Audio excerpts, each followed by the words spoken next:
¿Qué hace del Pérmico un periodo clave en la historia de nuestro planeta? Puede decirse que el Pérmico tuvo un impacto verdaderamente significativo en nuestro mundo contemporáneo. Además del hecho de que el Pérmico pone fin a todo el sistema paleozoico, que se extiende desde hace unos 542 a 252 millones de años, es decir, casi 290 millones, este periodo crucial también marca una nueva era, una era de cambio, en términos de clima, geología y biodiversidad. Querido viajero, muy buenas. Hoy nos embarcamos en un viaje excepcional a la época de los primeros reptiles. ¿Qué ocurrió durante el Pérmico? ¿Qué especies vegetales y animales poblaban la Tierra en aquella época? ¿A qué trastornos tuvieron que enfrentarse? Pero antes de embarcarte en tu próxima aventura, asegúrate de darle me gusta al vídeo y suscribirte al canal para no perderte nada. Gracias y buen viaje.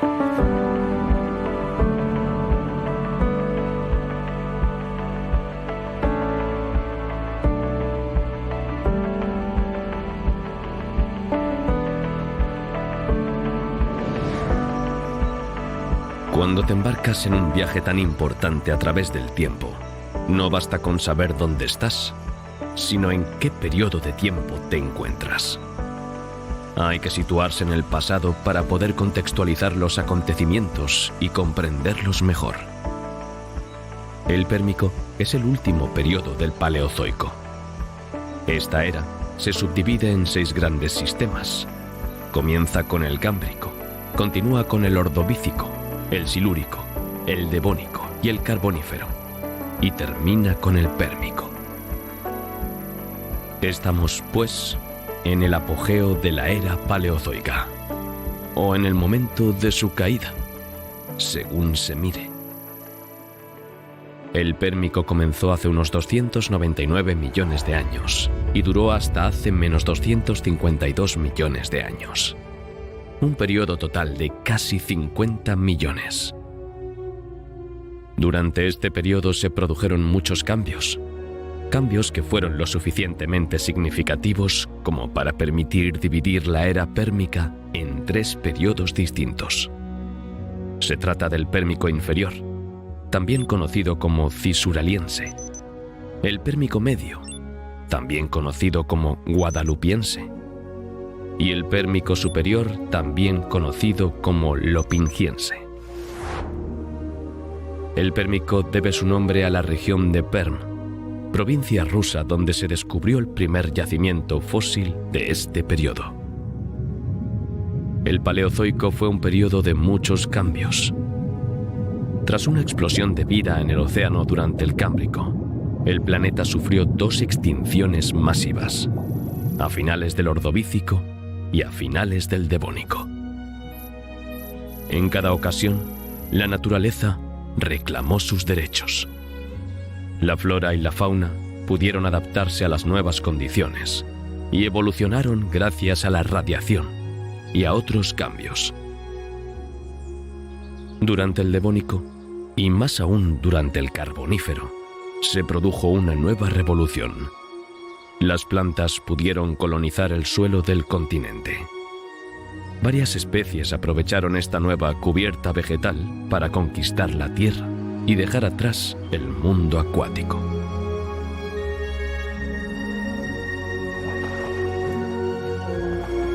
Esta vegetación favorece una gran diversificación, ya que ofrece nuevos nichos ecológicos a muchas especies.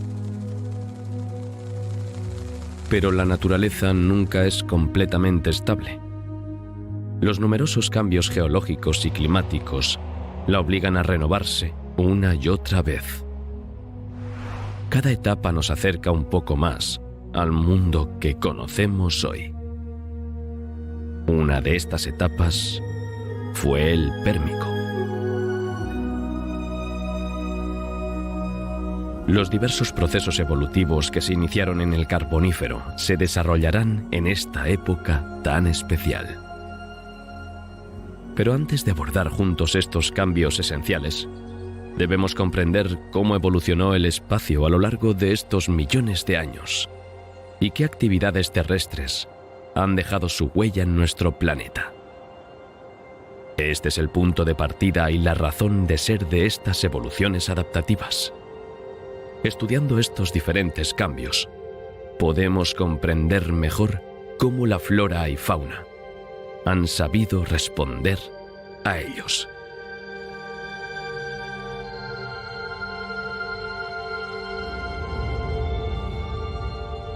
Durante nuestros viajes anteriores, hablamos de la formación de un continente único, una formación lenta que abarcó varios periodos del Paleozoico.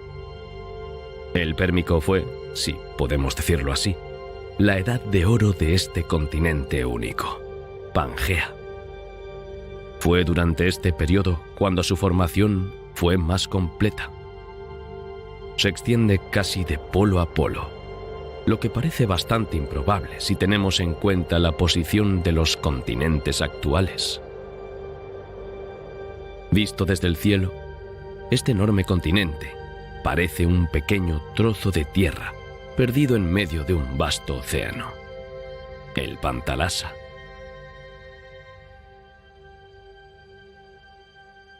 Parece no tener fin. A pesar de su imponente presencia y de la inmensidad de su territorio, cuando se formó Pangea, dejó atrás una pequeña parte de sí mismo. Para comprender mejor lo que ocurrió, observemos la Tierra en su conjunto. Durante estos 50 millones de años, el Pérmico experimentó muchos trastornos y un clima cambiante. Variaciones de temperatura, precipitaciones, pero también estaciones extremas. Como puedes ver en estas imágenes, el clima se volvió muy marcado dependiendo de la región, pero también muy diferente de lo que vimos durante el periodo Carbonífero. Recordemos las actividades anteriores de la Tierra. La fuerte colonización vegetal y la caída de los bosques carboníferos provocaron la formación de una capa de hielo en Gondwana, en el Polo Sur, y un gran enfriamiento general. Esta glaciación duró hasta el Pérmico inferior. Esto marcó la transición de una era glacial a un periodo de intenso calor. Un verdadero horno se activó entonces en la Tierra. El cambio fue, cuando menos, radical. Aunque la capa de hielo, la tierra helada del Polo Sur, persistió hasta entonces, también acabó desapareciendo. Esto demuestra que el mercurio está por las nubes en el planeta azul. Una gran parte del continente Pangea se está volviendo casi desértica. Los vastos pantanos que conocimos durante el Carbonífero desaparecieron y fueron sustituidos por la sabana, un paisaje más seco y árido. Las regiones tropicales se hicieron cada vez más escasas. Con la desaparición de esta vegetación masiva, los niveles de oxígeno descendieron, mientras que los de carbono volvieron a aumentar. Pero este no es el único trastorno que está experimentando nuestro planeta. Como hemos visto, el hielo se derrite. Se ha creado un círculo vicioso. El calor provoca el deshielo de los glaciares. Ya no desempeñan su papel de escudo. Así es, el reflejo del sol, que solía ser una de sus funciones esenciales para mantener un clima estable. Cuanto menos hielo hay, menos la reverberación frena el sol. Y cuanto más se derrite el hielo, más se calienta la Tierra. Es interminable. Como consecuencia de todos estos factores, estamos entrando poco a poco en una auténtica convulsión geológica y climática, a la que la flora y la fauna tendrán que adaptarse si quieren sobrevivir. No todas lo conseguirán, pero surgirán nuevas especies, mejor adaptadas a esta nueva era. Serán capaces de aprovechar estas nuevas condiciones de vida.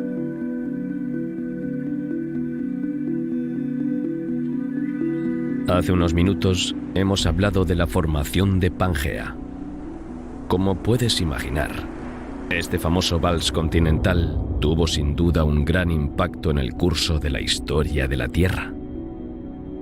Este planisferio muestra el movimiento de las masas continentales.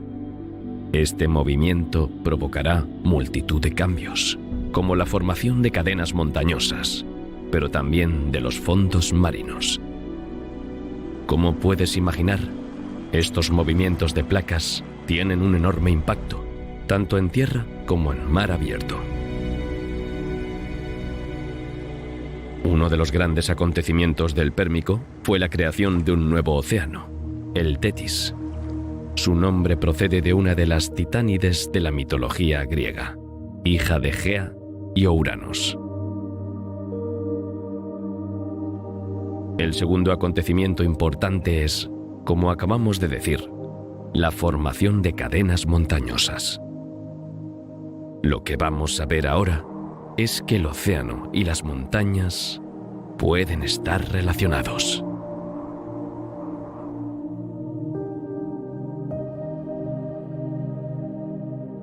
El movimiento de las placas da lugar a lo que se conoce como proceso de subducción.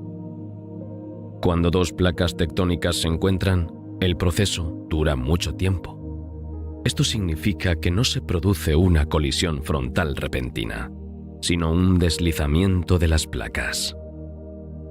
Una placa, a menudo la marina por ser más delgada, pasa por debajo de la terrestre, que es más gruesa.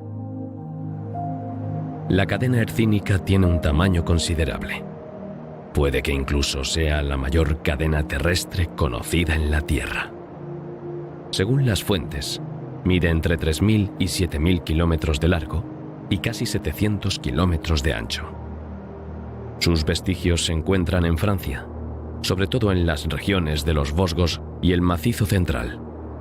Si las montañas de estas regiones ya no tienen el prestigio de antaño, es porque se han erosionado con el paso del tiempo. Esta cadena montañosa es importante no solo por su imponente tamaño, sino también por el importante papel que desempeñó durante el Pérmico. Al igual que el Himalaya en la actualidad, o los Andes al otro lado del mundo, las montañas tan altas bloquean las nubes. Por tanto, desencadenan un sistema de fuertes precipitaciones en toda la región que rodea estas montañas y una gran demarcación a ambos lados de ellas. A un lado hay un clima cálido y húmedo. Aquí es donde se retienen las lluvias. Al otro, un clima seco y árido. No hay nubes. No llega la lluvia a ese lado de la montaña. Estos cambios harán que la flora y la fauna se adapten a un clima seco y árido. Así es como se establece gradualmente un paisaje de sabana, o cómo ciertas especies adoptan un nuevo modo de vida a través de diferentes episodios de radiación, por ejemplo. Ahora que ya hemos hablado de las montañas, es hora de hablar del mundo marino y, sobre todo, de entender el vínculo que existe entre ambos.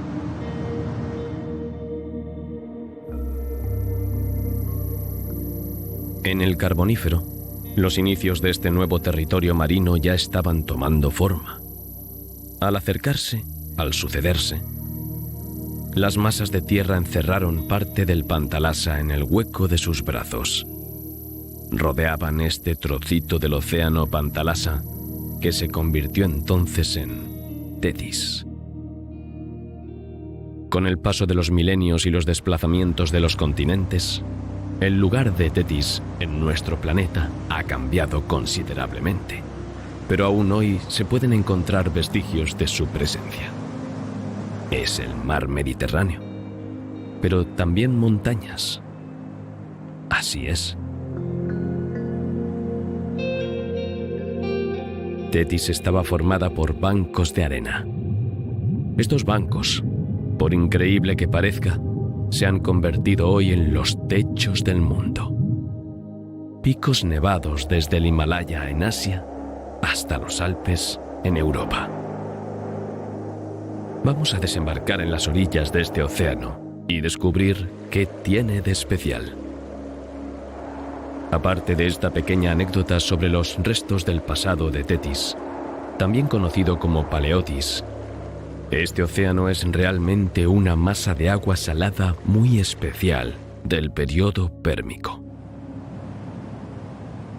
Por su posición y cerco, se convirtió en un auténtico caldo de cultivo marino. La vida estalló y se diversificó en su interior. Miles de especies eclosionan en este joyero azul.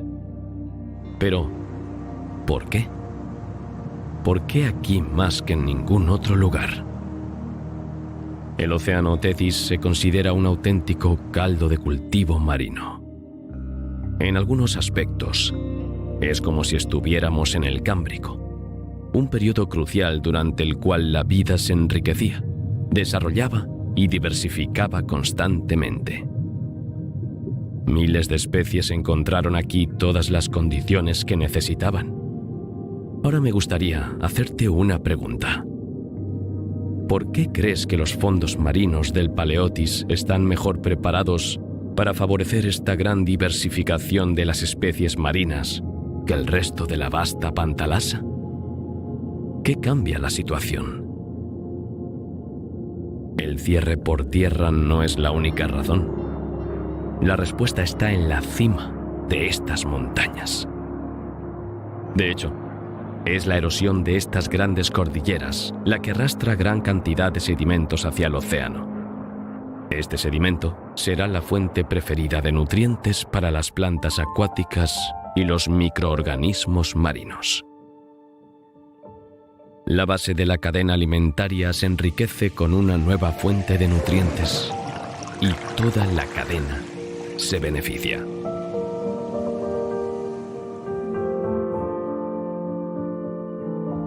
Empecemos por la base de la cadena. Las fusulinas aparecen en los fondos marinos. Estas fusulinas son pequeños organismos marinos. Estos pequeños granos de trigo son las famosas fusulinas.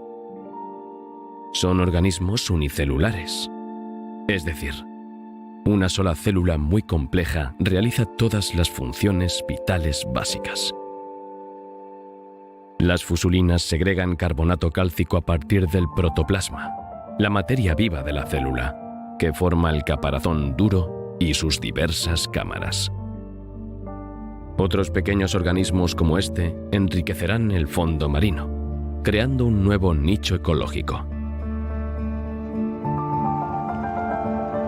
Los corales también se extendieron ampliamente, enriqueciendo el ecosistema al dar cobijo a estas numerosas especies marinas.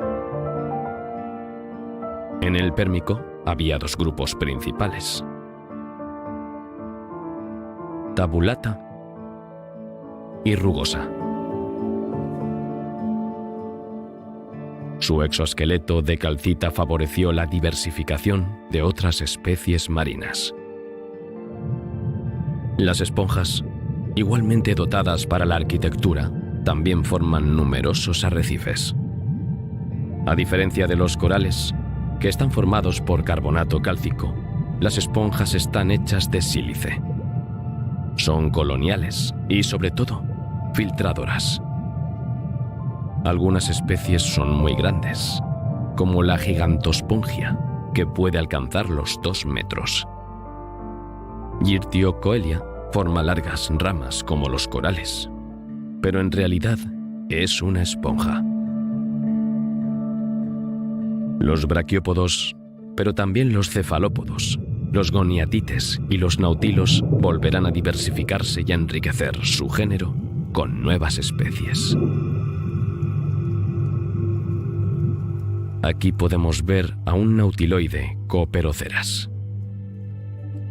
Como en el Carbonífero, braquiópodos y equinodermos cubren los fondos marinos. Pero fíjate en lo numerosos que son.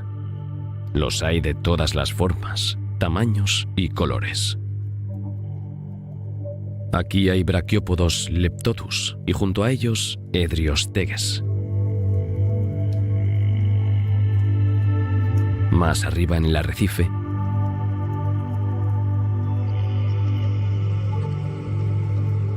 Braquiópodos spirifer.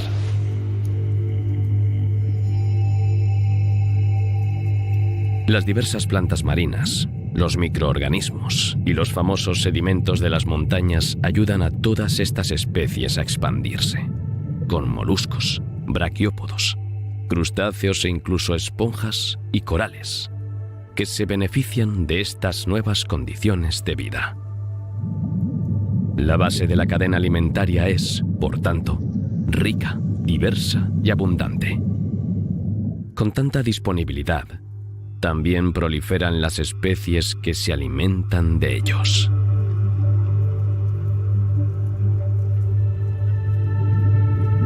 Subamos por la columna de agua. Encontramos coniatites, pero no son los únicos que nadan en esta columna de agua. ¿Habéis notado cuántos peces hay aquí? Justo frente a nosotros hay un banco entero de Platysomus.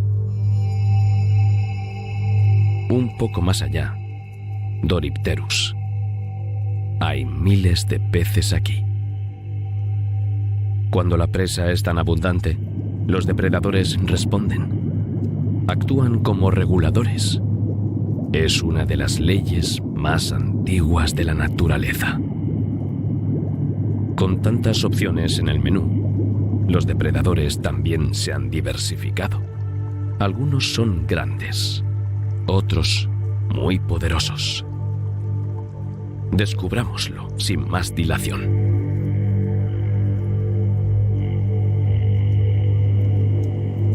¿Recuerdas quién estaba en la cima de la cadena alimentaria marina en el período Carbonífero?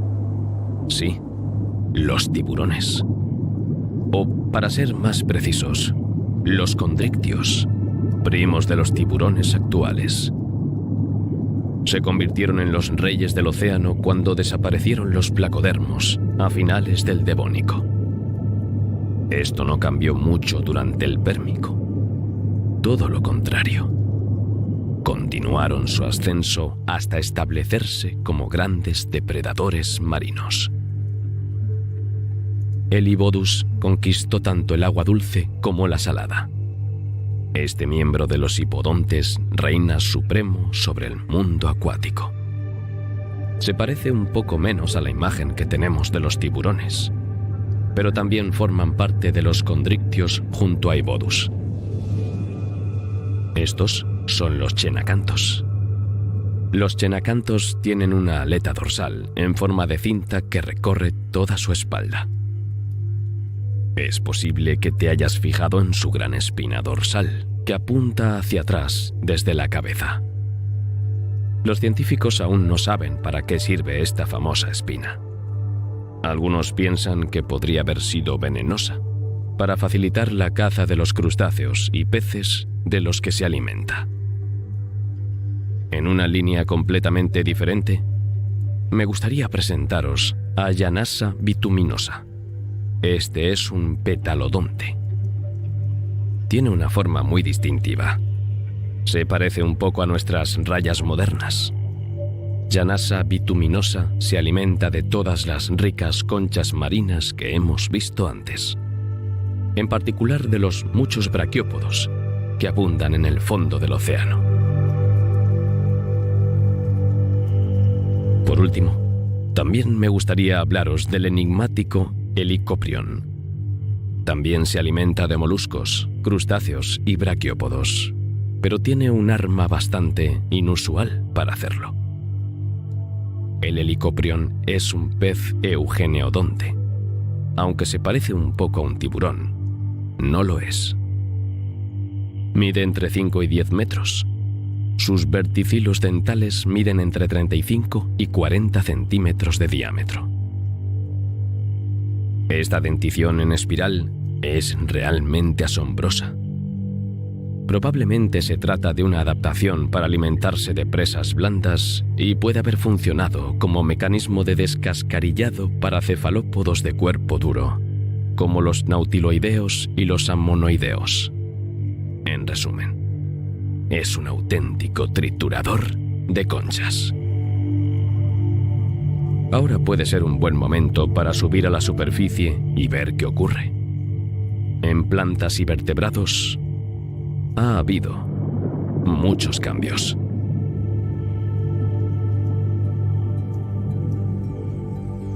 Las plantas del Carbonífero eran en gran parte plantas con esporas. Es decir, necesitaban agua para desarrollarse y maximizar sus posibilidades de reproducción. Han empezado a aparecer algunas plantas con semillas, pero su presencia en el continente es aún tímida. La mayoría se reproducen por esporangios. Es el caso de la sigillaria y el lepidodendrón, muy comunes durante el Carbonífero. Sin embargo, como hemos visto, las marismas se están secando en algunas regiones. La tierra se está convirtiendo poco a poco en un horno. Si el suelo se vuelve cada vez más seco, el agua ya no puede servir de canal para que las plantas formadoras de esporas se reproduzcan. Además, estas plantas, aclimatadas a un medio húmedo y más bien tropical que a un suelo árido y a un aire seco, por no hablar de la reproducción, tienen cada vez más dificultades para encontrar la energía suficiente para crecer y desarrollarse. Como resultado, el bosque de plantas arbóreas está muriendo lentamente. Estas nuevas condiciones, extremadamente difíciles, han pasado factura. Están desapareciendo. Sin embargo, hubo un grupo de plantas que logró sobrevivir en este entorno aparentemente hostil durante el Pérmico. Eran las plantas con semillas desnudas, las gimnospermas. ¿Recuerdas su tímida aparición en el Carbonífero? Bueno, lo menos que podemos decir es que en el Pérmico se extendieron mucho más por el continente. Entre ellas se encuentran los famosos helechos con semilla. Pero eso no es todo. Veámoslo más de cerca. A finales del Carbonífero, empezaron a colonizar poco a poco el suelo terrestre. Era solo el principio de su colonización, por supuesto, ya que las plantas portadoras de esporas ya estaban en territorio conquistado, por lo que les resultaba difícil encontrar un lugar en esta densa y exuberante cubierta vegetal. Pero cuando la sequía llamó a la puerta de este bosque, que dependía totalmente del agua, las esporas se vieron obligadas a ceder. Las coníferas aprovechan entonces el espacio libre y se apoderan del terreno. Pero no en cualquier sitio. Como sabes, el clima ha sufrido grandes cambios como consecuencia de las diversas actividades de la Tierra. Dependiendo del lugar del globo en el que te encuentres, no encontrarás las mismas temperaturas. A ambos lados de las montañas puedes encontrar zonas bastante húmedas o tierras áridas. También hay zonas más templadas con estaciones claramente definidas.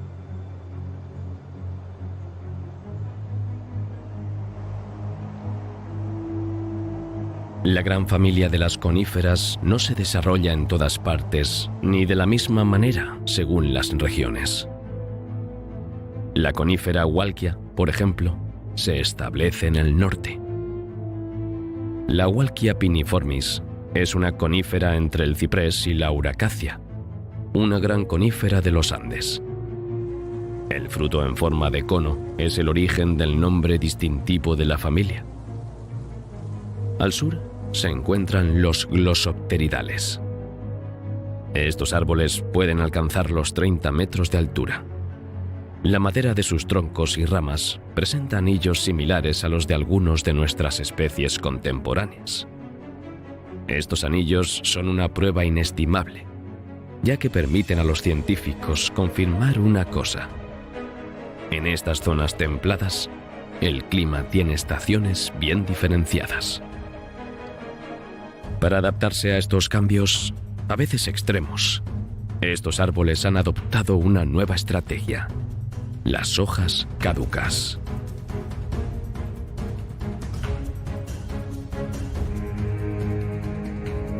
Al mismo tiempo, también aparecieron las cícadas.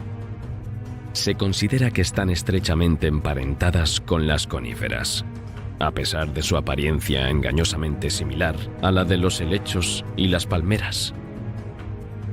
La razón por la que son tan parecidas a las coníferas es que también contienen los distintos órganos reproductores, que se encuentran en el corazón de la corona foliar, en forma de un cono de hojas modificadas, conocido como estróbil.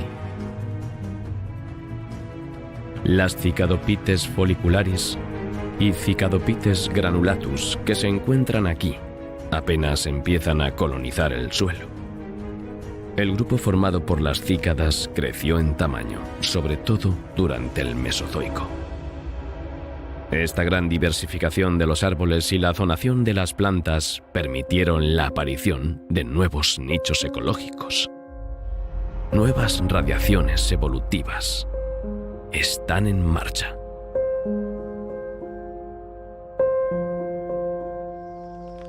Como vimos a finales del Carbonífero, los anfibios dieron lugar a los amniotas, animales capaces de poner huevos con cáscara.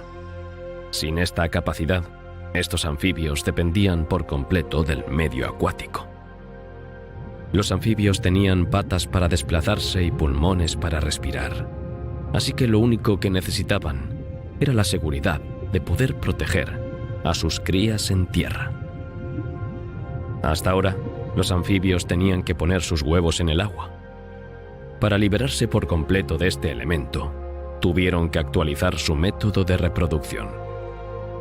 La clase de los amniotas tiene la capacidad de poner huevos con una cáscara y un líquido amniótico en su interior. El huevo amniótico permite a los embriones desarrollarse serenamente en la superficie terrestre.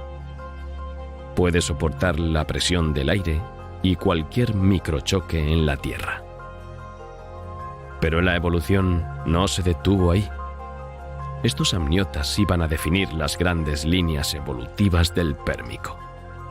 Iban a dar forma a la nueva cara de la fauna de la era que cerraba el Paleozoico. Dieron lugar a nuevos clados, los saurópsidos y los sinápsidos. Volveremos sobre estos últimos dentro de un momento. Estas dos ramas se originaron probablemente a partir de dos especies que tuvimos ocasión de encontrar durante el Carbonífero.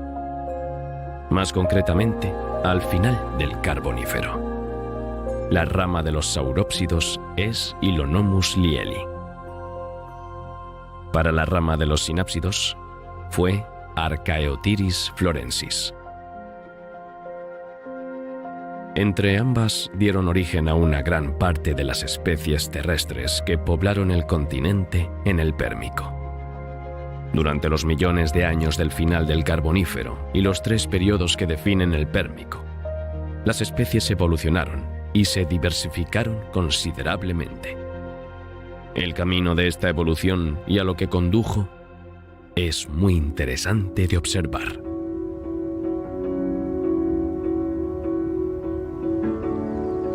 Antes de analizar la aparición de sinápsidos y saurópsidos, es importante comprender y diferenciar ciertos términos técnicos que definen sus características. Los que más nos interesan son los utilizados para clasificar los cráneos de los amniotas según el número y la posición de las ventanas temporales: anápsido, sinápsido, euriápsido y diápsido. Cuando varias especies están sometidas a las mismas limitaciones ambientales y nichos ecológicos, adoptan de forma independiente una serie de rasgos fisiológicos. morfológicos y a veces incluso de comportamiento similares. Es lo que se conoce como evolución convergente. Las diferentes ventanas temporales antes mencionadas forman parte de este tipo de convergencia evolutiva, en función de su entorno, pero también de su nicho ecológico y, por tanto, de su dieta. Cada una de estas especies ha evolucionado según sus propias necesidades. La ventana temporal alberga los músculos masticatorios temporales. La fuerza y la posición de estos músculos responden a una necesidad particular, en función de la dieta y del tipo de presa, por ejemplo. La contribución de los diferentes huesos a los bordes de estas ventanas temporales varía de un grupo a otro.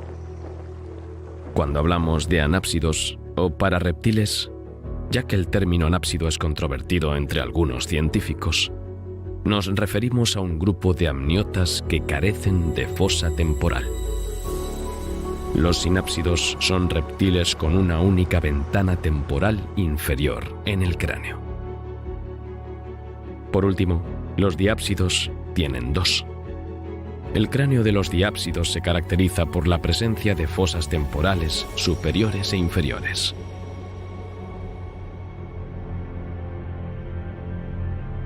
Según investigaciones recientes, estos mismos diápsidos, a pesar de tener dos fosas, pueden haberse convertido en euriápsidos o anápsidos. Ambos pueden haber perdido una de las fosas durante su evolución. El término euriápsido también es controvertido, ya que su significado es ambiguo. Puede referirse a todos los amniotas con una ventana temporal superior o solo a los descendientes directos de los primeros diápsidos. La forma euriápsida corresponde únicamente a la presencia de fosas temporales superiores. Ahora que la forma de su cráneo ya no tiene secretos para ti, veamos más de cerca su morfología, su nicho ecológico y sus diversas características.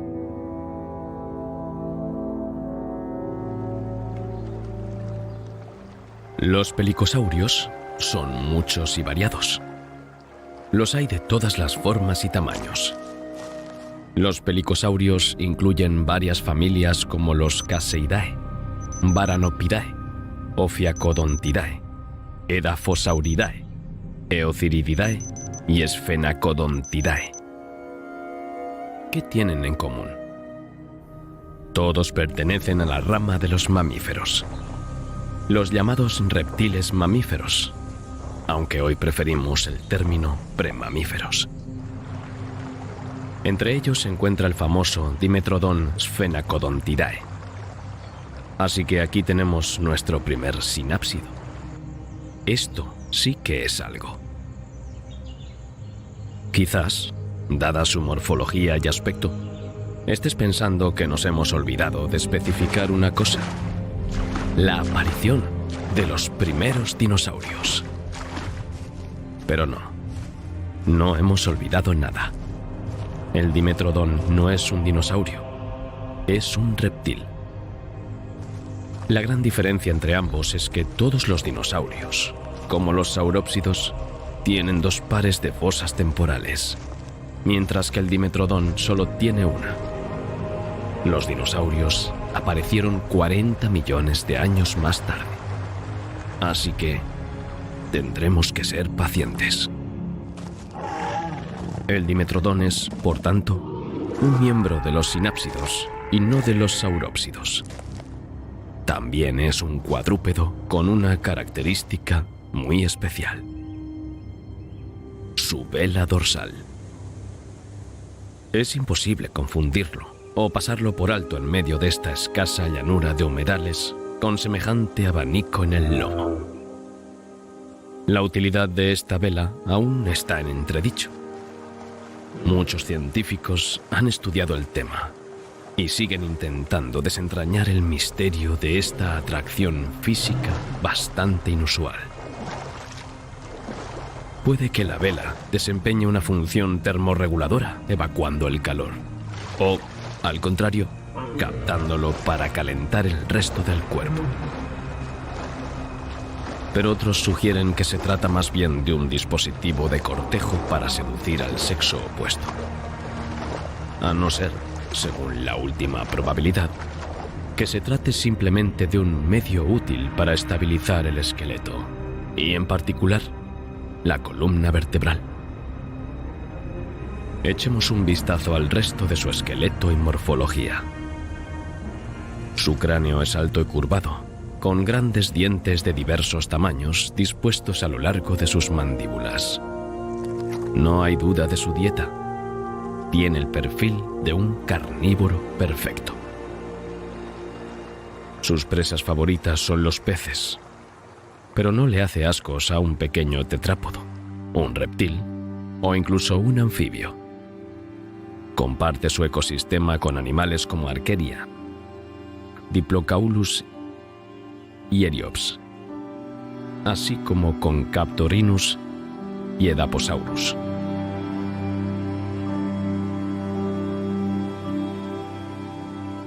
Dimetrodon es un sinápsido perteneciente al clado de los esfenacodontes. No todos los esfenacodontes tienen un velo como Dimetrodon. Aptodus, por ejemplo, también pertenece al clado de los esfenacodontes. Parece más bien una especie de camaleón enorme. También es un cuadrúpedo, con una cola tan larga como su cuerpo. Ahora aquí tenemos un Edaphosaurus de la familia Edaphosauridae. Esta vez estamos tratando con un herbívoro. Incluso deberíamos llamarlo vegetariano, para evitar confusiones. A menudo hablamos de herbívoros en contraposición a carnívoros, pero herbívoro significa comer hierba. La hierba no estaba presente en el Pérmico. Había, por supuesto, multitud de plantas, como hemos visto y volveremos a ver pronto durante este viaje. La vegetación se desarrolló mucho e incluso evolucionó considerablemente. Pero, por el momento, se trata solo de plantas de forma y tamaños variados, no de hierba como tal. Nuestro Edaphosaurus, por tanto, es vegetariano y se alimenta de las plantas que encuentra a su paso. Es uno de los tetrápodos herbívoros más antiguos que se conocen. Mide entre 1 y 3 metros y pesa unos 300 kilos. Verás que también tiene una bonita vela dorsal. Podríamos continuar nuestras investigaciones sobre los sinápsidos y describir algunas otras especies. Pero lo que debes recordar de este grupo es su evolución. Los sinápsidos darán lugar a la rama de los terápsidos. En unos minutos comprenderás la importancia de este grupo.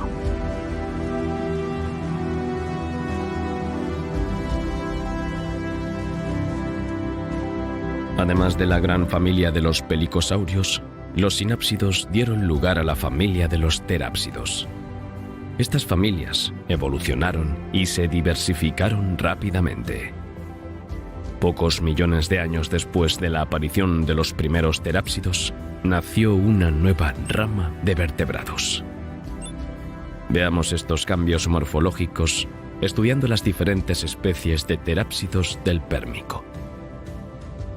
El primer terápsido que me gustaría presentarte pertenece al orden Dinocephales.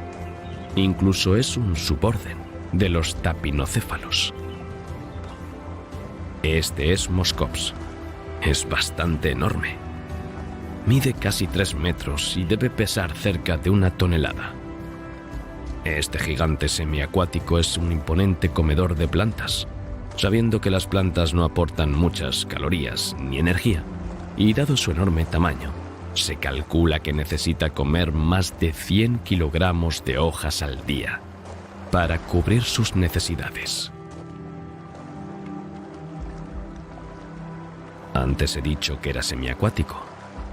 Con esto quiero decir que Moscops vive de forma muy parecida a los hipopótamos actuales. Puede desplazarse por el suelo, pero es feliz en masas de agua.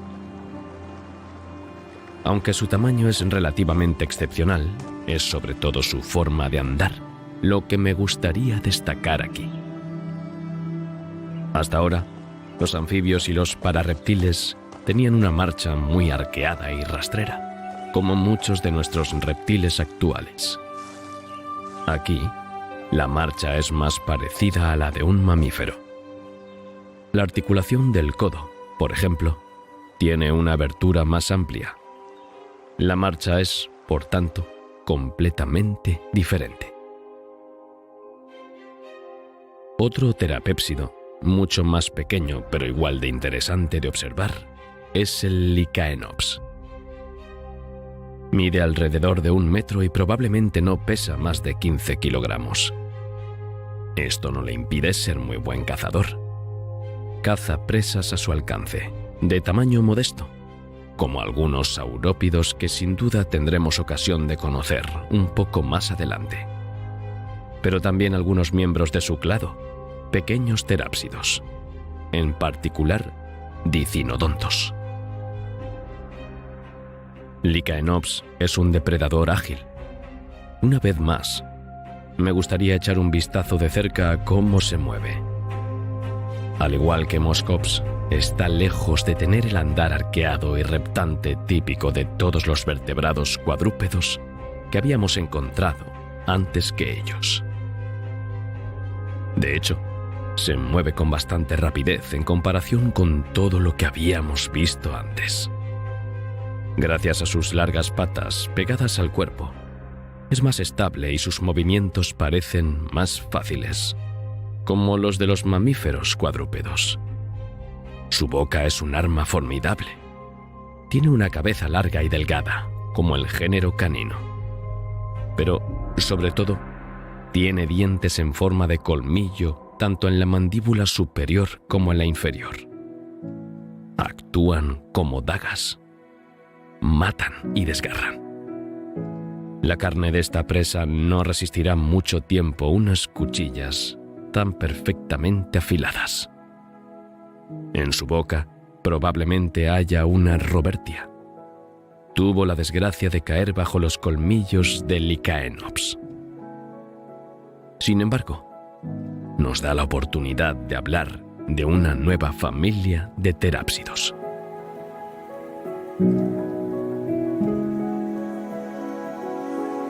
Robertia es un terápsido que pertenece a la familia de los dicinodontos.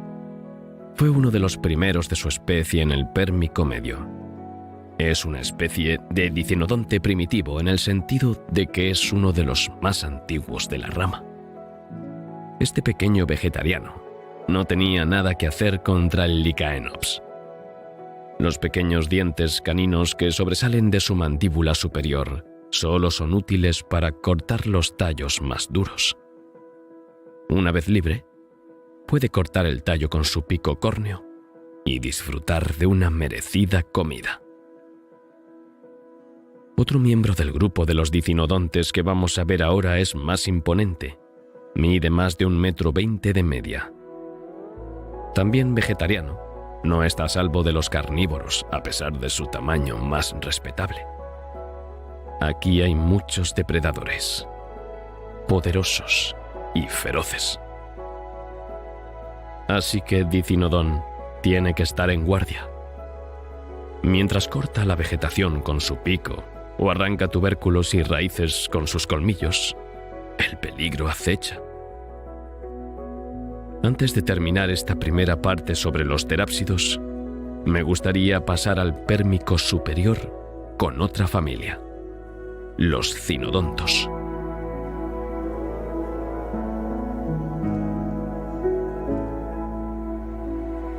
Procinosuchus era un cinodonte semiacuático, al igual que Moscops. Medía unos 60 centímetros de largo y parecía tener cuerpo de cocodrilo y cabeza de perro. Tiene una cola larga, patas planas y una cabeza larga y redondeada. En el agua se desenvuelve perfectamente. Como una anguila se retuerce para nadar. Su cola actúa como una hélice en el agua y es una gran ventaja para ganar velocidad. Pero no todo es cola para ganar velocidad. Pero no todo es cola. Sus patas también son muy eficaces a su manera. Sus patas planas se convierten en remos. Y, gracias a unos músculos flexores que se identifican por las crestas del fémur, puede doblar y desplegar las patas para aumentar el empuje en el agua. Esto es lo que podemos decir de los terápsidos. A estas alturas te estarás preguntando por qué los terápsidos son tan importantes. Bueno, cuando presentamos este grupo, mencioné que este linaje era muy importante para la evolución posterior de los organismos vivos. No llegamos al fondo del asunto, pero dejé caer algunas pistas para que empezaras, sobre todo cuando nos fijamos en el modo de andar de ciertos animales. Por ejemplo, ¿recuerdas la marcha del Lycaenops? Su andar ya no era de un reptil, sino el de un mamífero. ¿Adivinaste la etapa clave de la evolución que llevó al desarrollo de los terápsidos? Los terápsidos dieron lugar a una nueva rama, los mamíferos. Un grupo que hoy ocupa un lugar importante en nuestro planeta. Pero todo comenzó aquí, en el Pérmico, con los terápsidos.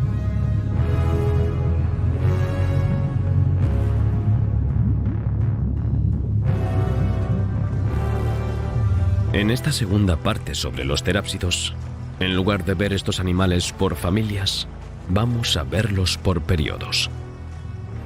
De esta forma, podrás ver que, en el linaje de los terápsidos, la rápida evolución de estos animales permitió definir las primeras características morfológicas de los mamíferos en apenas unos miles de años. Como su nombre indica, Sphenacodon es el miembro de la familia Sphenacontidae, al igual que Dimetrodon y Aptodus, que introdujeron nuestro grupo de sinápsidos. Nos encontramos en el Pérmico inferior. Estamos muy lejos de las características que podríamos esperar de un mamífero. Adopta una morfología mucho más reptiliana. Se parece a un lagarto, o más ampliamente, a un reptil. Apareció en el Carbonífero superior y seguía presente en el Pérmico inferior. Con 3 metros de longitud, tenía dientes muy afilados y era, por tanto, carnívoro.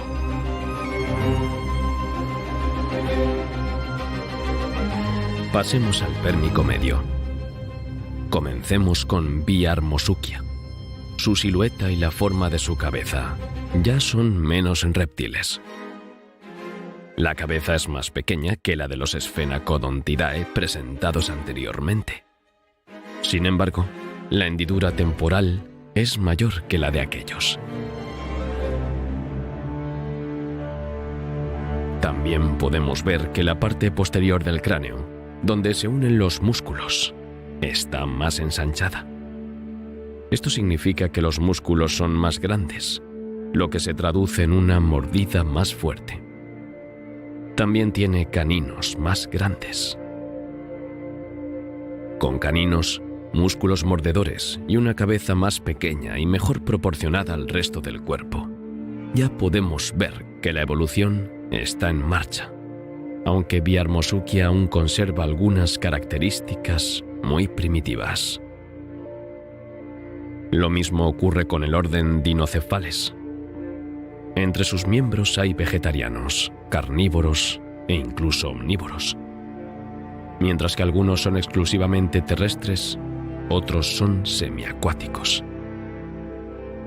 Los dinocefales se han diversificado mucho a lo largo de su presencia en nuestro planeta. Aunque siguen siendo muy primitivos, se han producido algunos cambios pequeños pero significativos. El ilion, por ejemplo, la parte superior del hueso coxal que, junto con el sacro y el coxis, permite el movimiento de la pelvis, se ha hecho más alargado. El movimiento y la marcha son por tanto, más estables y cómodos. En los carnívoros, si nos centramos en la cabeza, también podemos observar algunos cambios, sobre todo en la diferenciación de los dientes. Algunos de los dientes frontales son más largos y pueden utilizarse para esquilar. En la parte inferior, podemos ver que los dientes a lo largo de la lengua encajan y se caracterizan por una superficie de aplastamiento, cuando la mandíbula superior se encuentra con la inferior. Ya casi puede empezar la masticación. Echemos un vistazo a los pterocéfalos. Los pterocéfalos son los parientes más cercanos de los cinodontos que dieron lugar a los mamíferos. Si observamos de cerca el esqueleto del cráneo de uno de ellos, veremos la aparición del paladar secundario. Este separa la cavidad nasal de la oral. Se trata de una característica muy común en los mamíferos. Gorinicus es un pterocepales, como Gorinicus masiutinae y Gorinicus sundirensis. Dependiendo de la especie, la dentición superior constaba de 4 a 5 incisivos, un gran canino con dientes de sable y de 3 a 4 poscaninos.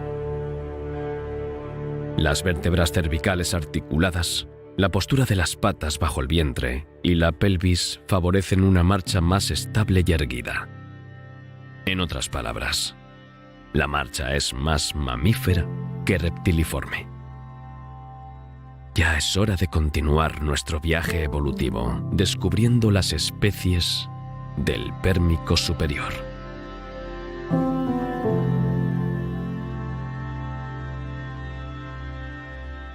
He aquí algunos miembros de los gorgonospios. Uno de ellos es una inostrancebia. Es el más grande, con una longitud de 3 a 4 metros y un peso de unos 350 kilos, se aproxima al tamaño de un úrsido. Su cabeza mide unos 45 centímetros, lo que es bastante razonable y proporcional al resto de su cuerpo. Sus dientes, en cambio, son muy largos, alrededor de 12 centímetros. Sin embargo, esta admirable longitud no está igual de desarrollada en todos los dientes. Solo los caninos lo están. Los demás están especializados, como los nuestros, cada uno con una forma particular según corten, cizallen o aplasten. Son gigantescos y aterradores.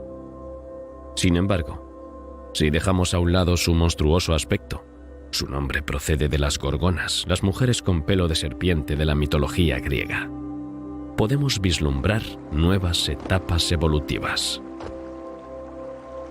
Este reptil mamífero vivió en el desierto de Siberia durante el Pérmico, uno de los periodos más secos de la era paleozoica.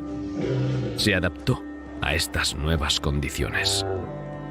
Sus patas, pies y huesos del oído están más cerca de los mamíferos que de los reptiles, aunque sin duda pertenece a este grupo. Terminemos con el orden que dio origen a los mamaliformes y pronto a los mamíferos, el orden de los cinodontos.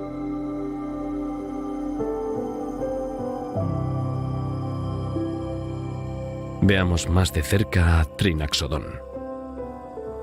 Los dientes han evolucionado considerablemente y ahora están perfectamente diferenciados. El cráneo también está hinchado en la parte posterior de la cabeza.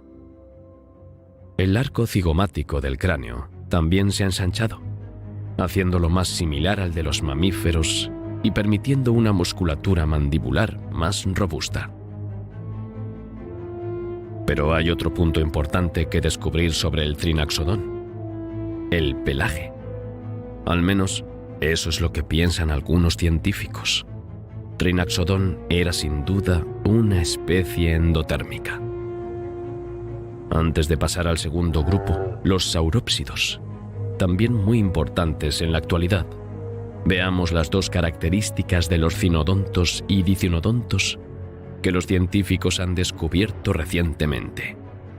la dentición y la termorregulación.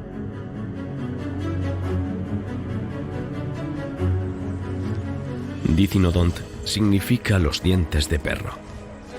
Se trata de un orden de herbívoros. Además de los colmillos de la mandíbula superior, el dithinodonte tenía un pico similar al de una tortuga, que utilizaba para masticar su comida. El orden Dithinodont estaba muy diversificado, con miembros cuyo tamaño oscilaba entre el de una rata y el de un gran elefante. Y hablando de elefantes, en la actualidad varias especies animales tienen colmillos, entre ellas los elefantes, las morsas y los facóqueros. Todos estos animales son mamíferos. Sin embargo, esto no era necesariamente así en aquella época, y en estos terápsidos se puso claramente en marcha un nuevo proceso evolutivo que más tarde daría lugar a los mamíferos. Los colmillos se definen por dientes que sobresalen de la boca y crecen continuamente, como ocurre en algunos dithinodontos. En este caso, los colmillos son de dentina. Sin embargo, este no es el caso de todos los dithinodontos, ya que algunos no tienen colmillos, pero sí dientes. Estos dientes también tienen una peculiaridad interesante a destacar sobre su composición. Aquí no se trata de dentina, sino de esmalte duro, un material que también se encuentra ampliamente en los mamíferos. Así que estos son dientes muy grandes, caninos, hechos de esmalte.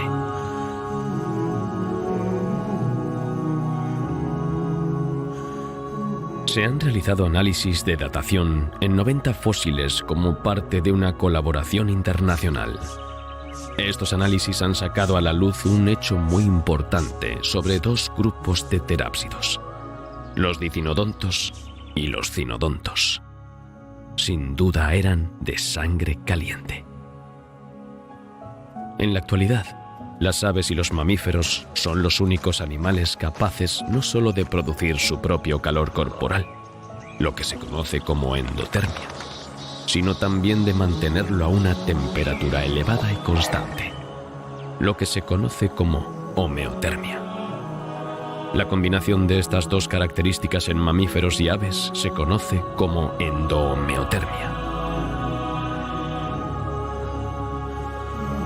Se cree que esta valiosa característica, presente en los mamíferos actuales, apareció en los terápsidos ya en el Pérmico superior, hace entre 259 y 252 millones de años.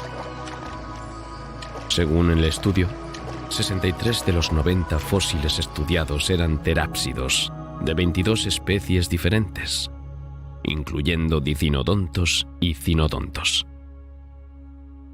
Los investigadores analizaron lo que se conoce como composición isotópica del oxígeno. Un elemento químico puede adoptar diferentes formas, conocidas como isótopos, con un núcleo de diferente masa en función de los distintos isótopos. En otras palabras, un isótopo es una especie de huella dactilar de un elemento químico en unas condiciones determinadas, en este caso en relación con el oxígeno. Los isótopos estables del oxígeno se incorporan de forma diferente a los huesos y dientes en función del metabolismo del animal. Analizando estos datos, se puede determinar si son de sangre fría o caliente.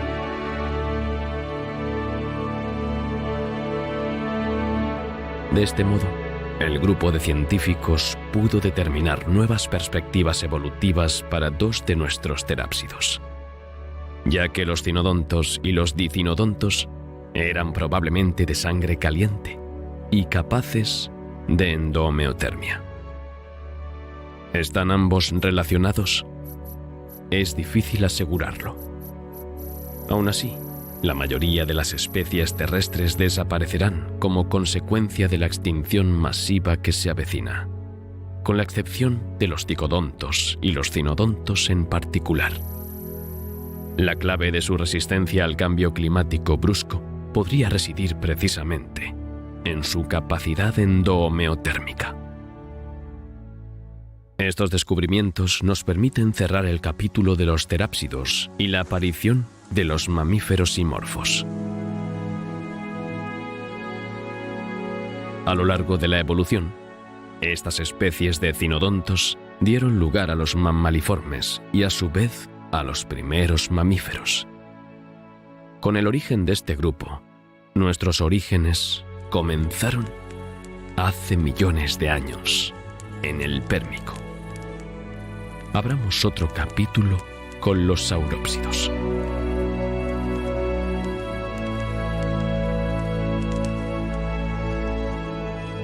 Los saurópsidos son un clado de tetrápodos y un grupo hermano de los sinápsidos que acabamos de ver.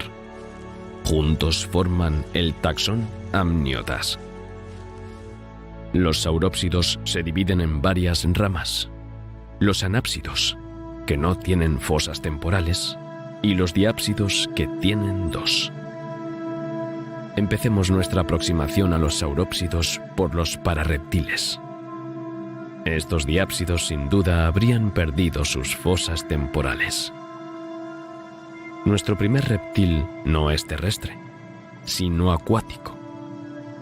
Para conocerlo, tendremos que dejar la apariencia de paz y tranquilidad en el borde del bosque, para llegar al gran lago a nuestros pies. Aquí hay un verdadero estanque de peces. Innumerables especies de peces y otros animales de agua dulce comparten el territorio. A pesar de la aparente calma y del rico fondo cubierto de algas y otra vegetación marina, el peligro está siempre presente. Al descender un poco más en el agua, deberíamos cruzarnos con nuestro famoso Mesosaurus. Y aquí está. Con su metro de largo, su forma larguirucha y su larga cola, es imposible confundirlo con otro. Pertenece al género de los reptiles anápsidos. Fue uno de los primeros reptiles en volver al agua después de que los anfibios la abandonaran para asentarse y evolucionar en tierra firme. Sus fosas nasales están situadas en la parte superior del cráneo, lo que le permitía respirar con solo la parte superior de la cabeza saliente, de forma parecida a nuestros cocodrilos actuales. Su morfología sugiere que se desplazaba ondulando el cuerpo, pero también era capaz de bucear hasta las profundidades. Su jaula torácica es lo suficientemente fuerte como para permitírselo. Sus costillas son muy gruesas y tienen forma de plátano. Por tanto, pueden soportar la presión del agua. Esta capacidad es muy útil para alimentarse en el fondo marino. Cazaba pequeños crustáceos y otras presas de pequeño tamaño, que capturaba con sus mandíbulas dotadas de numerosos dientes alargados, finos y puntiagudos. A pesar de su gran adaptación al medio acuático, es posible que Mesosaurus tuviera que pisar tierra firme durante su vida, pero solo para una ocasión muy especial: poner sus huevos. Esto le acercaría a un modo de vida que aún hoy vemos en las tortugas marinas. Al igual que estas tortugas, la forma de sus patas le dificulta mucho desplazarse por tierra, encontrándose más a gusto en el mundo acuático. Al igual que Pareiasaurus, Mesosaurus pertenece al clado de los anápsidos. Aunque ambos pertenecen a la misma clase, no comparten el mismo nicho ecológico. Este es un cuadrúpedo terrestre. Así que salgamos de estas aguas turbias y pisemos tierra firme.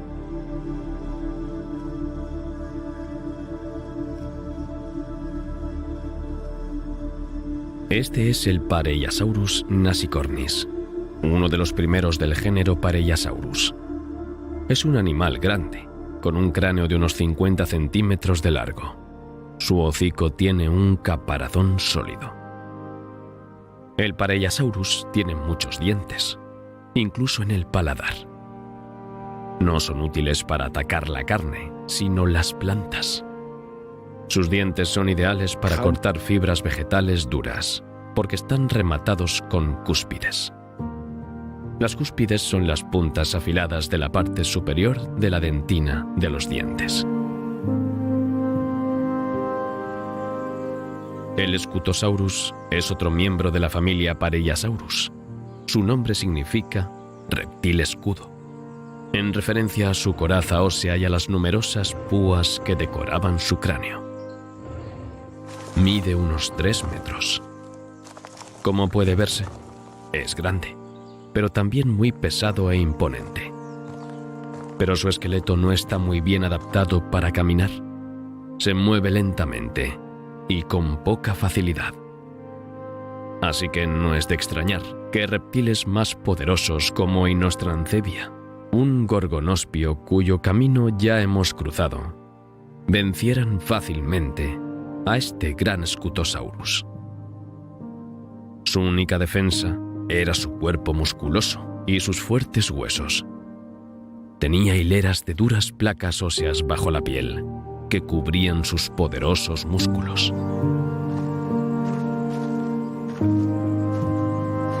Pero esto no hacía nada para frenar el ardor del más temerario o del más hambriento, como es claramente el caso de este Inostrancevia. Sin duda, el Scutosaurus debía conocer el hambre en su vientre porque, en la región semidesértica en la que se encontraba, había muy poca vegetación. Así que tiene que recorrer muchos kilómetros, a menudo a campo abierto y, por tanto, a merced de los depredadores. Cuando el preciado tesoro vegetal está por fin al alcance de su boca, utiliza sus dientes aplanados para aplastar las hojas y comerse las ramas jóvenes. Para digerir, es uno de los llamados animales litófagos. Para digerir las plantas, ingieren gastrolitos, es decir, piedras estomacales. Almacenadas en la molleja o en el estómago, facilitan la digestión del animal. No todos los saurópsidos del Pérmico eran animales grandes. Fíjate en este. Podríamos haber pasado de largo sin darnos cuenta de su presencia porque se integra muy bien en el fondo. Este procolofón es un pequeño pararreptil de unos 30 centímetros y apenas 2 kilogramos de peso. Es bastante fornido, como puede verse, y los científicos creen que sus cortas y poderosas patas le ayudaban a excavar madrigueras. Para alimentarse o protegerse de los depredadores, nada es menos cierto. Tiene varias características que tienden a situarlo en todas las categorías posibles: vegetariano, insectívoro y quizás simplemente omnívoro. Mientras éste disfruta tranquilamente de su comida, echaremos un vistazo a otro grupo de saurópsidos. Los cráneos de estos amniotas tienen 2 fosas temporales, por lo que estamos hablando de tipos diápsidos.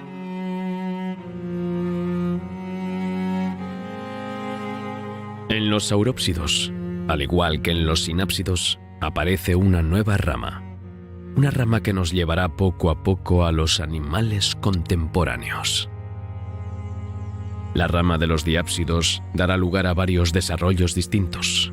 Los estudios e investigaciones actuales contradicen a veces los resultados anteriores, por lo que la clasificación de estos animales sigue siendo objeto de debate. La diversificación y el proceso evolutivo son tan amplios que no siempre es fácil darles sentido. Intentemos ordenarlo todo gracias a los descubrimientos de algunos investigadores y paleobiólogos. Los saurópsidos están en el origen de varios linajes o ramas que vamos a estudiar un poco más a fondo. Los testudines, diápsids y arcosauromorphs tienen muchos secretos que revelar sobre la evolución de los seres vivos. Empecemos por los testudinos. Gracias a su estudio, los científicos han podido comprender una de las etapas evolutivas de los diápsidos.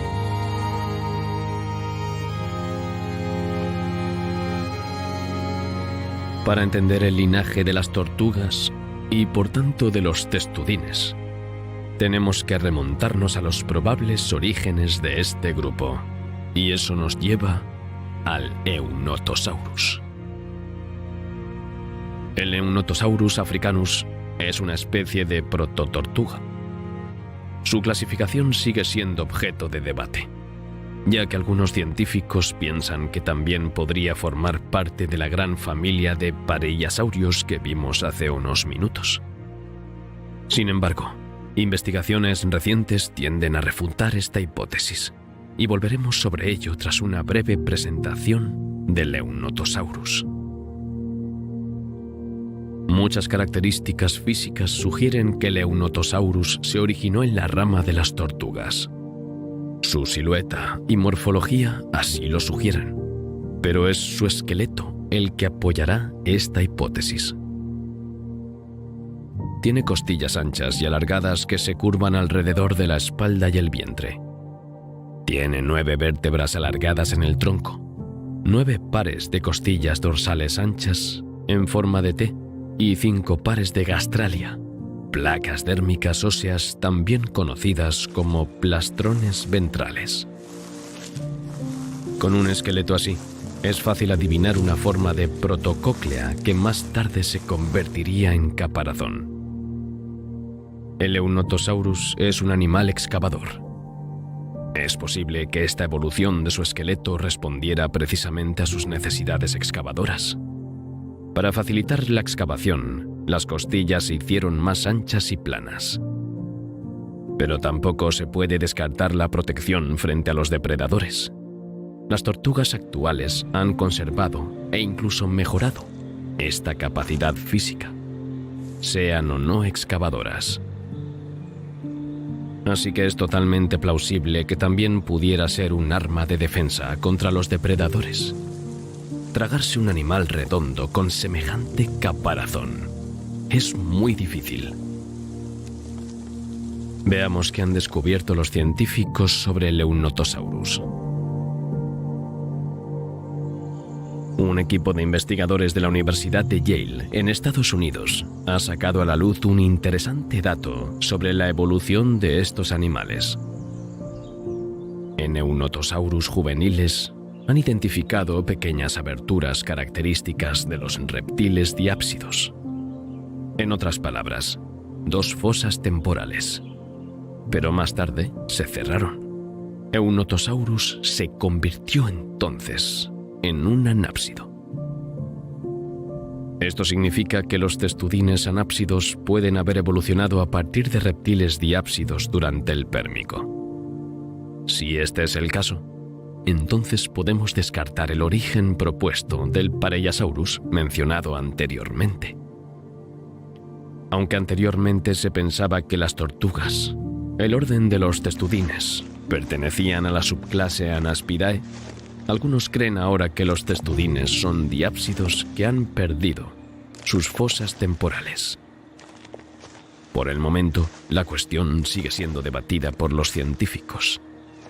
Pero estos resultados favorecen la hipótesis de que los diápsidos dieron lugar a los anápsidos. Hablando de diápsidos, ya va siendo hora de que conozcamos a algunos de ellos, ¿no crees?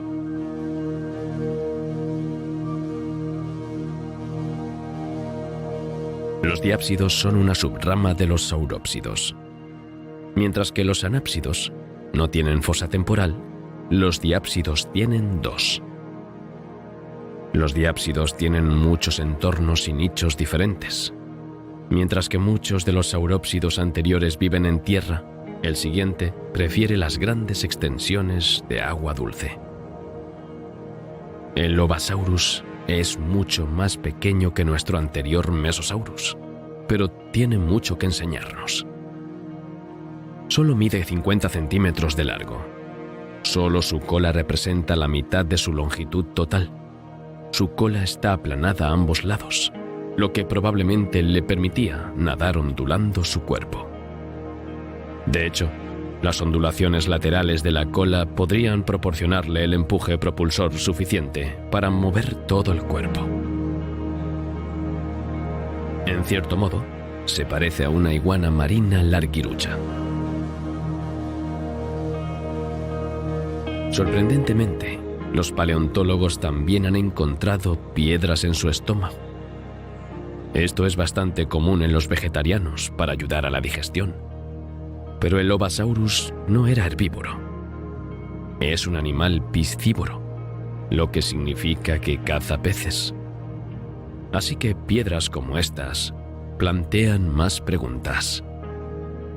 Puede ser que, a pesar de esta dieta, el Obasaurus utilizara gastrolitos para facilitar la digestión. Pero para algunos científicos, otra respuesta es posible.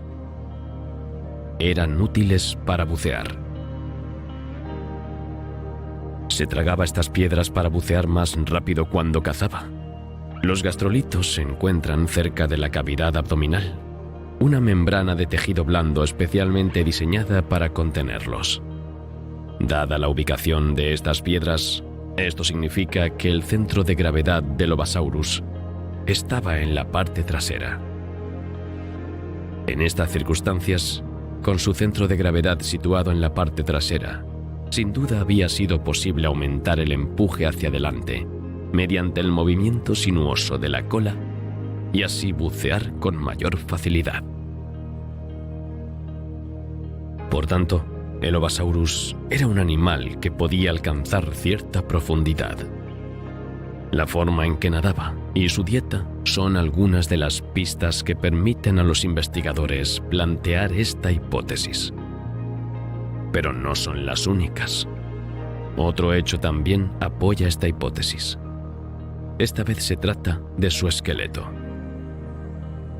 Un estudio de registro fósil revela paquitosis en este animal.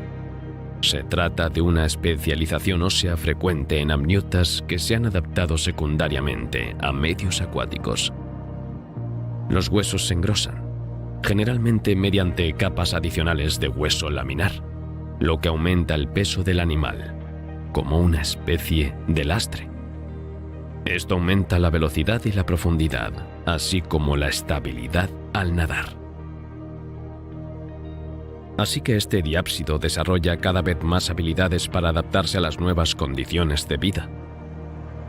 Continuemos nuestras investigaciones con otra familia. Si hay una familia de diápsidos que no debemos perdernos, es la de los arcosauromorfos. Como hemos visto, los saurópsidos dieron lugar a los diápsidos. Estos últimos han dejado su huella en la historia de la Tierra, y algunos de sus descendientes siguen formando parte de nuestra vida actual. De hecho, entre estos diápsidos vemos aparecer a los agrupados en el Pérmico bajo el nombre de arcosauromorfos. Constituyen una de las claves de la evolución de las especies contemporáneas. Después de los arcosauromorfos vinieron los arcosomorfos y los arcosaurios, de los que surgieron los dinosaurios, los reptiles voladores e incluso los pájaros. Una vez más, muchas de nuestras especies contemporáneas se originaron aquí, en el Pérmico. Oigamos ahora lo que tienen que decir estos arcosauromorfos. El Protorosaurus es el más antiguo de su especie conocido por los científicos. Es un poco especial, debo admitir. En efecto, este insectívoro se parece a un lagarto, pero con largas patas y un cuello desproporcionadamente largo. Esta morfología, por sorprendente que sea, parece ser más bien una ventaja. A la vista de su musculatura y de sus patas, todo hace pensar que se trata de un reptil bastante rápido. Hacia finales del Pérmico, en esta categoría encontramos, por ejemplo, el Proterosuchus fergusi. Era un depredador y sin duda uno de los mayores reptiles terrestres de su época. Medía casi 3 metros. Sus largas patas están perfectamente diseñadas para correr. Cuando está cazando a su presa, parece aún más formidable. Esta manada del Lystrosaurus, que cruza suavemente el arroyo, debería estar alerta. Este pequeño herbívoro es un animal excavador del orden Synapsidae. Es un dicinodonte. Su cuerpo fornido con extremidades robustas y su famoso par de colmillos en la mandíbula superior estarán lejos de ser suficientes para hacer frente al poderoso Proterosuchus al acecho. Se alimenta de peces, reptiles y otros animales de tamaño variable que acuden a beber a la charca. Ocupa este abrevadero pacientemente, esperando a que se le presente una oportunidad. Al igual que el cocodrilo, la emboscada define su estrategia de caza. Comparte otras similitudes con el cocodrilo, aunque también hay muchas diferencias.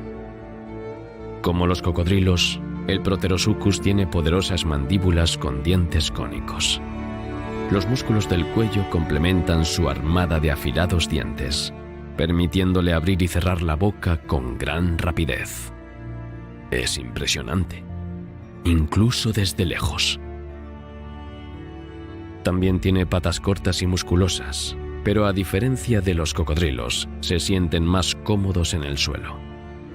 Así que quizás, en menor medida, también cazaba en el suelo. Lo que tampoco tienen los cocodrilos, a diferencia de nuestro Proterosuchus, es una premaxila en forma de gancho que apunta hacia abajo en su mandíbula superior, muy útil para las presas un poco resbaladizas. También cuenta con algunas bazas para sobrevivir, tanto él como sus descendientes, o al menos las distintas evoluciones que se derivarán de él.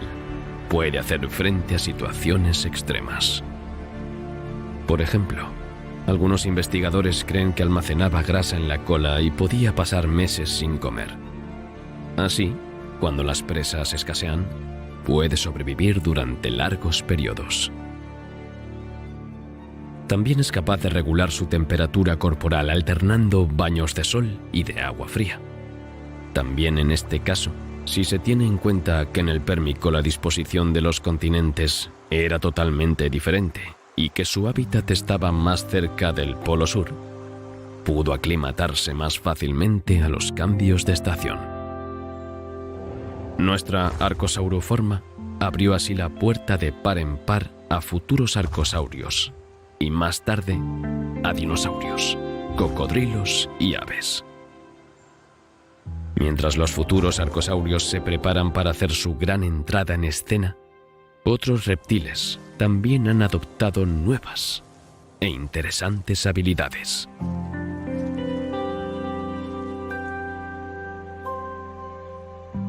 Antes de desfilar por el aire, los reptiles pasaron por varias fases intermedias. Los depredadores terrestres se han vuelto cada vez más feroces y están preparados para atacar a cualquier especie. Los pelicosaurios, por ejemplo, están ampliamente presentes en el continente. Los reptiles más pequeños no tienen ninguna posibilidad, a menos que consigan conquistar otro entorno. Y eso es exactamente lo que algunos de ellos harán. Un nuevo entorno es la única solución. Así que se han vuelto arborícoras. Viven en los árboles, particularmente en el dosel. Esta zona es más rica en luz, pero también en insectos de todo tipo. En otras palabras, hay mucha comida y más que suficiente para mantener a estos recién llegados. Este es el Coelurosaurus. Tiene un cuerpo alargado y aplanado. Mide en torno a 40 centímetros y se mezcla fácilmente en este paisaje en el corazón del dosel. Lo que hace que el Coelurosaurus sea tan especial es la membrana de sus lados que le permite planear. Estas membranas no son propiamente alas. Están sostenidas por rayos óseos de origen dérmico y no implican las costillas ni las extremidades. Cuando extiende y estira sus extremidades superiores, esta acción estira las membranas que le permiten planear. Según los paleobiólogos, su antepasado debió de saltar de rama en rama para ir de un árbol a otro.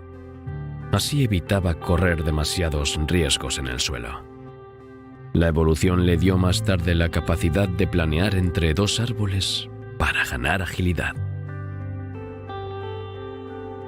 Todavía no vuela.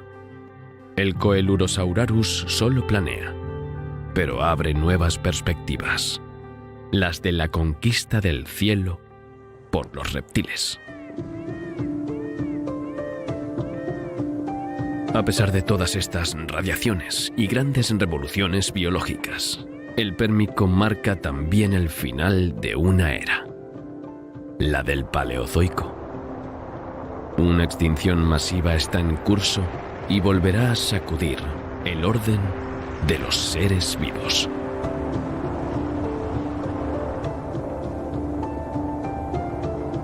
Muchos animales del Pérmico no llegarán a la siguiente era, el Triásico. Comienza un nuevo sistema, el Mesozoico. Antes de entrar en este nuevo periodo, el mundo experimentará una gran fractura que dejará su huella en los periodos Pérmico y Triásico.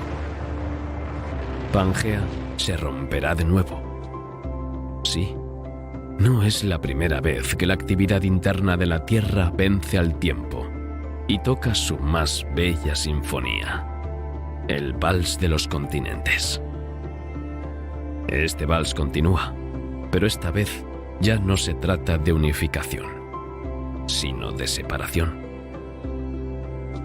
El Océano Atlántico Norte se abrirá, provocando la ruptura del continente. Esta fractura de la Tierra provocará grandes cambios a los que no todas las especies podrán adaptarse.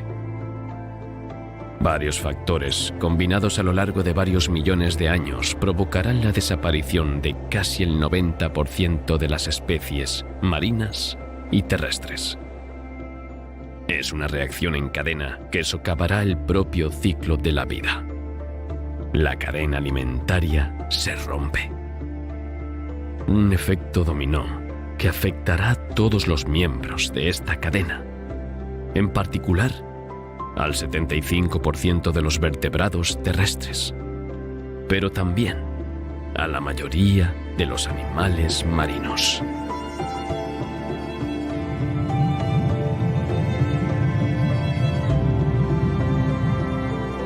El agua contiene hidrato de metano, también conocido como clatrato.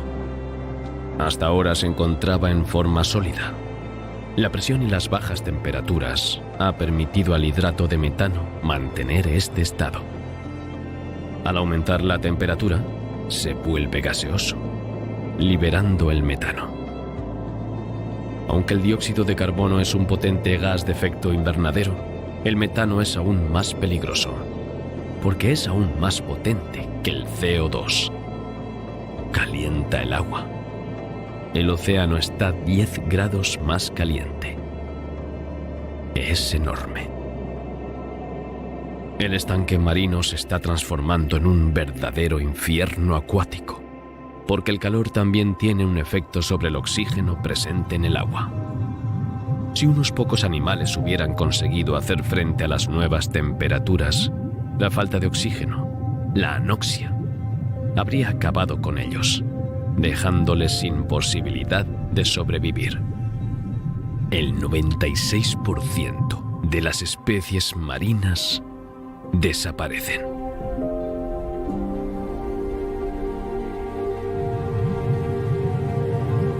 Algunos fondos marinos están debilitados por los movimientos de las placas, pero también por zonas en las que el manto terrestre no se ha regenerado lo suficiente. El suelo es tan frágil en algunos lugares que provoca el hundimiento del fondo oceánico sobre sí mismo. El nivel del mar descenderá entonces 250 metros. Donde antes el mar bordeaba la costa, aparecieron kilómetros de tierra desnuda. Los animales que se benefician de las aguas de la plataforma continental desaparecerán al mismo tiempo que su ecosistema y su mejor forma de vida. También existe la hipótesis de que en el Pérmico chocaron contra la Tierra meteoritos, uno en Australia y otro en la Antártida, con terribles consecuencias. Pero es difícil, casi 250 millones de años después, tener certezas al respecto.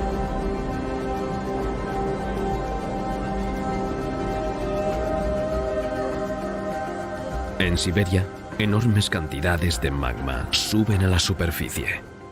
El suelo se abre, incluso se desgarra, a lo largo de decenas y decenas de kilómetros.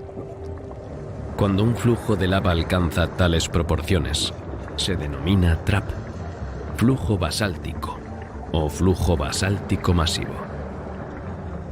Este flujo durará casi 1 millón de años. 1 millón de años en los que la roca fundida se extenderá sobre una superficie de 2 millones de kilómetros cuadrados, según algunas hipótesis, y kilómetros de espesor. El polvo se esparce por el suelo, pero también invade el cielo, al igual que el gas que se libera tras las erupciones. El gas y el polvo se acumulan en el cielo y la atmósfera se vuelve asfixiante. El efecto invernadero y el calentamiento global son cada vez más graves.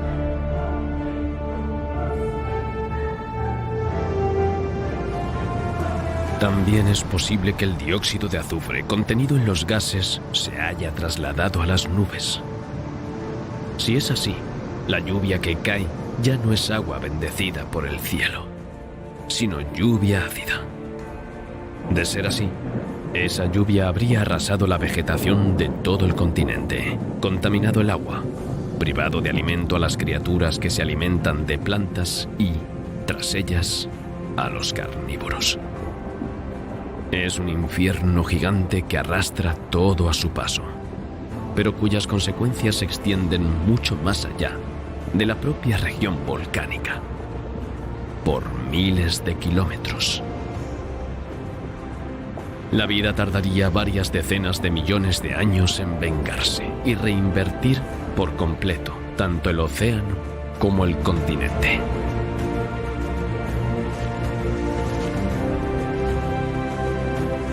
Acompáñanos en la próxima era para descubrir cómo la vida consiguió resistir y renovarse en el primer periodo del Mesozoico, el Triásico.